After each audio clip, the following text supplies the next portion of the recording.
2020 was a stellar year in terms of take-up within the industrial and logistics sector, where we saw about 48.7 million square feet of grade A big box space taken up. Record year, certainly as long as I can remember. I think there's two factors that probably drove that demand. Was A, we had Brexit looming, but also we had the COVID pandemic. So what we saw was a real shift in terms of shopping patterns. A lot of people switched online, groceries, food, clothes, etc.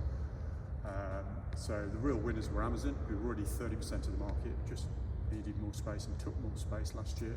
But also a lot of 3PL companies, DHL, XPO, all had customer requirements that needed satisfying, along with the Brexit piece as well in terms of stockpiling.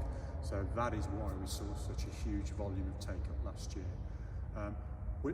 Will it continue? Yeah, I think it will. I think because shopping patterns and people's perception of online shopping is a lot easier now. So I think we're into a new era, and I think buildings, certainly, as I say, over 300,000 square feet, will continue to attract momentum from occupier demand. We are currently experiencing a real shortage because that's the overlap of last year's take-up, but there are some good developers and good development sites out there that are bringing forward stock. So probably late 21, stroke 22, we will see some further inventory buildings coming online, which would be great news for the supply and take-up dynamics.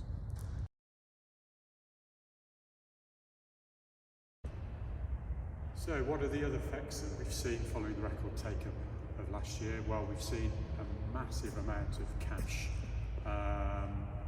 wanting to get into the sector. So that's both institutional UK money, private equity, but also foreign cash as well, either buying investments or trying to get in at grassroots level and either partner up JV with developers or actually go in, set up a vehicle and buy land to bring forward for development of logistics. So what has this done? So this will predominantly drive land values up, and I think rents will have to push on as well. At the moment, we're seeing record yields at circa 4% or less for well-let income-creating investments, and I think it's a great opportunity for people to get into this sector. But I think we will see that land values will increase, and there'll be some other, the supply and take-up dynamics will ultimately follow on from that. So what other schemes have Colliers got coming through to help on the supply side? So we're really excited. We're here in the scheme at Tamworth, which was developed out by St Modwin's speculatively, where we let a building of 300,000 square feet last year, 321,000 square feet, sorry. And then we've got further buildings of 246s and a 63 plus 118,000 square feet due to be completed this year, which will only help on the supply side. So that's fabulous news for the sort of Tamworth area.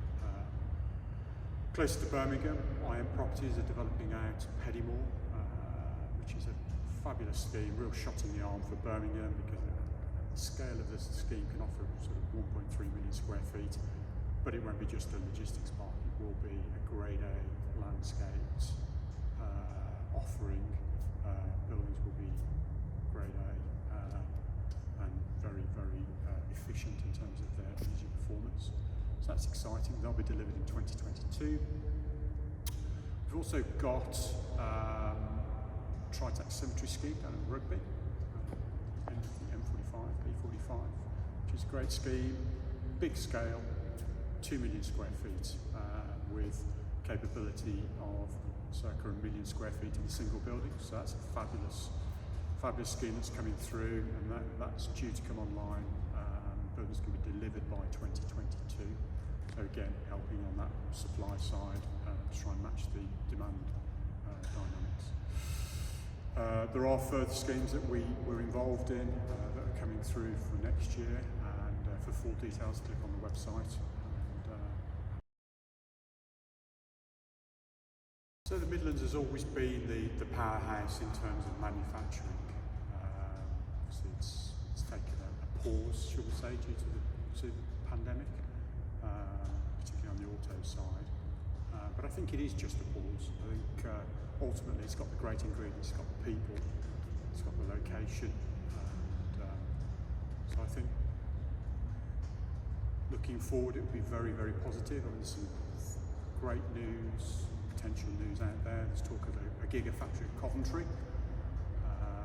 Jaguar Land Rover have announced that by 2025 their whole portfolio will be EV, electric vehicles, and they're wedded to the Midlands.